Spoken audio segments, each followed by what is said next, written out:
ரசூல் ஸல்லல்லாஹு அலைஹி வஸல்லம் அவர்கள் ஒரு முறை சஹாபாக்கள் எல்லாரையும் கிட்டேறா, சரியா? சஹாபாக்கள் எல்லாம் கிட்டே ரசூல்லா நிலத்துல ஒரு ஒரு படம் ஒன்று வரைஞ்சாங்க. எப்படி வரைஞ்சாங்க என்றால், ரசூல் ஸல்லல்லாஹு அலைஹி வஸல்லம், இது சஹீஹுல் புகாரில் 6417வது ஹதீஸ், 6417வது வார ஹதீஸ். இதில் ரசூல்லா என்ன செஞ்சாங்கன்னா, இப்படி ஒரு முதலாவது ஒரு பொட்டியோட ரசூல்லா வரைஞ்சாங்க. பொட்டியலில் வரைஞ்சிட்டு இவனத்தில் இந்த டொட்டோடு வச்சு ரசூல்லா இதுவரை நீட்டுக்கு இப்படி வரைஞ்சாங்க. ரசூல்லா வரைஞ்சி ஓடு இப்படி இங்காலையும் ரசூல்லா கோடுகளை வரைஞ்சாங்க. கோடுகளை வரைஞ்சிட்டு ரசூல்லா கேட்டார்கள் சஹாபாக்கிட்ட, இது என்ன? அப்போ ரசூல்லா சஹாபாக்களுக்கு என்னென்னு விளங்கல. அதுக்கப்புறம் ரசூல் ஸல்லல்லாஹு அலைஹி வஸல்லம் சொன்னார்கள், இவனத்தில் இருக்கிற இந்த டொட் இருக்குது, இது மனிதன். இது வந்தது லைஃப் டைம், ஒரு மனுஷன் வாழ்க்கையில கட்டம் இதுதான். இந்த இடையில வர கோடுகள் எல்லாம் ப்ராப்ளம்ஸ் அண்ட் சேலஞ்சஸும் ப்ராப்ளமும்.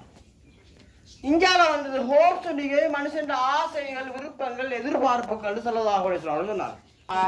நீங்க இதுவரை சொன்னதுலேருந்து ரசூலுல்லாஹ் இப்படி சொன்னதுலேருந்து ரசூலுல்லாஹ் என்னத்தையே சொல்ல வந்திருப்பாங்க?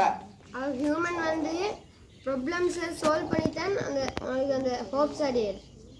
அப்படி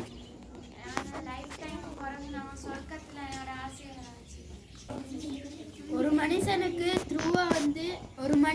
த்ரூவா வந்து அவரோட ஆசையை நிறைவேற்றல. ஒன்றாவது அவர் சேலஞ்சஸ் எல்லாம் ஃபேஸ் பண்ணதுக்கு பிறகு அவரோட ஆசையை நிறைவேற்றல. இந்த உலக வாழ்க்கையில எங்களோட ஆசைகளை நம்ம வச்சுக்காம மறுமை வாழ்க்கையில எங்களோட ஆசைகளை வச்சுக்கணும். உலக வாழ்க்கையில நாங்கள் சேலஞ்சஸ் எல்லாத்தையும் ஃபேஸ் பண்ணி மறுமை வாழ்க்கையில தானே எங்களோட ஆசைகள் எல்லாத்தையும் நிறைவேற்றணும். உலக வாழ்க்கை வந்து நிரந்தரம் இல்லை. உலக வாழ்க்கை வந்து நிரந்தரம் இல்லை. எங்களுக்கு வந்து உலக வாழ்க்கை ஒரு கொஞ்சம் டைம் தானே, ஆனால் அதை விட எங்களுக்கு கூடுதலாக ஆசைகள் இருக்கு. Very good nice. இப்போ அந்த இஸ்லாத்தை கருத்தில் எடுத்தோன்னா ப்ராப்ளம்ஸ் வந்து அல்லாட்டி இது வரங்கிற சோதனைகள், அதெல்லாம் நாங்கள் தாண்டி போய்த்தா தான் சொர்க்கத்துக்கு போயிடலாம். இதான் ஹோப்ஸ்ன்னு சொல்கிறேன். லைஃப் டைமுக்கு ஒரு பெட்டி வந்த மாதிரி போடையிடும் ரசோல்லா போட்டுறாங்க. ஆனால் அந்த மறுமை வாழ்க்கை ஹோப்ஸுக்கு மேலே இந்த மறுமை வாழ்க்கைன்னு ஒரு பெட்டி ஒன்று போடலை. ஏன்னா அது நிரந்தரம், அது அந்த பெட்டி முடியாது, எதிர்பார்ப்பு வந்து முடியாது. எங்களோட ஆசை அடையணும், ப்ராப்ளம்ஸ் சேலஞ்சஸ் எல்லாத்தையும் தாண்டி போயிட்டு. ரைட், நீங்கள் சொல்ல பெரும்பாலான கருத்துக்கள் சரிதான். ரசூல்லா இந்த ஹதீஸ்ல என்ன சொல்ல வந்தாங்கன்னால், கவனிங்க உலகால், நீங்கள் சொன்னதுதான் நான் கொஞ்சம் ஒழுங்காக பண்றேன். ரசூல்லா சொன்னாங்க சஹாபாக்களை பார்த்து, உங்களோட லைஃப்னு சொல்றது இவ்வளவுதான், இல்லைங்களா? உங்களோட லைஃப் இவ்வளவுதான், அதோடு முடிச்சு. ஆனால் மனுஷன் ஆசைகள் இங்கு வர காட்டி மிக்கும். மனுஷன் ஆசைகள் இங்கு வர காட்டி மிக்கும். மனுஷன் என்ன செய்வான்? ஒரு இடத்துல இருந்து நகர்ந்து வருவான். ஒரு ப்ராப்ளம் வரும், அதை சேலஞ்ச் பண்ணி முடிஞ்சு இது போற பிரச்சனை போதும், இந்த வராதாய்க்கு இன்னொரு ப்ராப்ளம் வரும், அதுக்கப்புறம் இன்னொரு ப்ராப்ளம் வரும், அதுக்கப்புறம் இன்னொரு ப்ராப்ளம் வரும். வாழ்க்கை முழுதும் ப்ராப்ளமும் சேலஞ்சஸும் வாழ்க்கையில் இருந்து கொண்டே இருக்கும். ஆனால் அவன் நினைப்பான் மனுஷன் எப்படின்னால், இதை அடைஞ்சுக்குவேன், இவ்வளோ நான் அடைவேன் என்று சொல்லிட்டு நினைச்சு நிற்பான். நினைச்சுதான் வேலை செஞ்சுட்டு இருப்பான். அப்படியே நடக்கல இவனத்துல ஒரு கோரனு பொழுதுதான் அவனோட வாழ்க்கை க்ளோஸ். என்ன தீக்கும்? ஹோப் சீக்கும். நிறைய அவனை செஞ்சு கூட எல்லாம் போய் தீக்கும். சரியா? எனவே ரசூல்லா என்ன சொல்ல வந்தாங்கடா இதன் மூலம், உங்களோட வாழ்க்கையில நீங்க என்ன செய்யணும்? உங்களோட வாழ்க்கை லிமிட்டட்.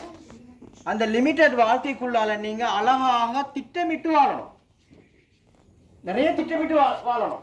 உங்களுக்கு செய்யணுமானதுக்கு நீங்க ப்ரியாரிட்டி கொடுக்கணும். வாழ்க்கையில நீங்க ப்ரியாரிட்டி கொடுக்கணும், முக்கியத்துவம். எந்த டைம் எங்களை வாழ்க்கை முடியும்னு சொல்லலாம், எங்களோட காலம் எப்போ முடியும்னு சொல்லலாம், எங்களோட நேரம் எப்போ முடியும்னு சொல்லலாம். அப்போ நாங்கள் வாழ்க்கையில் என்ன செய்யணும்னா ப்ரியாரிட்டி கொடுத்து, முன்னுரிமை கொடுத்து எங்களோட வாழ்க்கையை நாங்கள் வாழ்ந்து கொண்டு போகணும். எந்த நேரமும் முடியலும் வாழ்க்கை. விளங்கிச்சா? இந்த கன்செப்ட் நீங்கள் சொன்ன எல்லா கருத்தையும் வச்சு நான் சுருக்கமாக சொல்றேன். உங்களுக்கு சப்ஜெக்ட் அதான் விளங்கி இருக்குது. அப்போ மனுஷன் போகிறான், ப்ராப்ளம்ஸ் சால்வ் பண்ணுறான், இன்னொரு ப்ராப்ளமாக முடியுது. ஆனால் அவனோட ஹோப்ஸை ஒரு நாள் வாழ்க்கையில் யாருக்கும் அவன் எதிர்பார்த்தது எல்லாத்தையும் நிறைவேற்றாம தான் கபருக்கு போய் சேர்றான். ரைட்? அப்போ நாங்கள் என்ன செய்யறோம் என்றால் இருக்கிற காலத்தில் நியாயமான நிறைய ஹோப்ஸை வைக்காம இதுக்கு ஏழுமான விஷயங்கள் நாங்கள் ப்ரியாரிட்டி கொடுத்துக்கொண்டு நாங்கள் போகணும். ரைட்? உலக வாழ்க்கையில் நிறைய ப்ராப்ளம்ஸ் இருக்கும், அப்படித்தானே? மர்ம வாழ்க்கையில் ப்ராப்ளம் இருக்குமா? மர்ம வாழ்க்கையில் ப்ராப்ளம் இருக்காது. ஒன்று இதில் சொன்னீங்க. அது ரெண்டாவது விஷயம், உலக வாழ்க்கையில் என்ன செய்யலாம்? உலக வாழ்க்கை லிமிட்டட். பொக்ஸன் போர்டு ஒரு சொன்னீங்களேன், பொக்ஸன் போர்டு லிமிட் பண்ணப்பட்டது. மர்ம வாழ்க்கை பொக்ஸ் போர்டு லிமிட்டடா? இல்லை, அது முடியாத காலம், நிரந்தரம். எப்பயும் முடியல. மர்ம காலம் 1000 வருஷத்துல மனுஷன் மர்மம் முடிஞ்சு அப்படியா? இல்லை, நிரந்தரம். அடுத்தது வந்து உலக வாழ்க்கை. நீ சொன்னீங்க சோதனைன்னு சொன்னீங்க தானே? உலக வாழ்க்கை சோதனைன்னு சொன்னீங்க. உலக வாழ்க்கை சோதனை தான், டெஸ்டிங். மர்ம வாழ்க்கை என்ன? இடத்த வார என்ன வரும்? ரிசல்ட்ஸ் வரும். மறுமையில போய்த்து தொழுதுன்றோ நோம்பு நோக்கணும் ஹஜ்ஜெல்லாம் செஞ்சுக்கிறீங்க. அனுபவிக்கிற வேலை மட்டும்தான். விளைஞ்சா அனுபவிக்கிறது. மனுஷன் என்ன நினைக்கலாம், அதெல்லாம் அனுபவிக்கலாம்.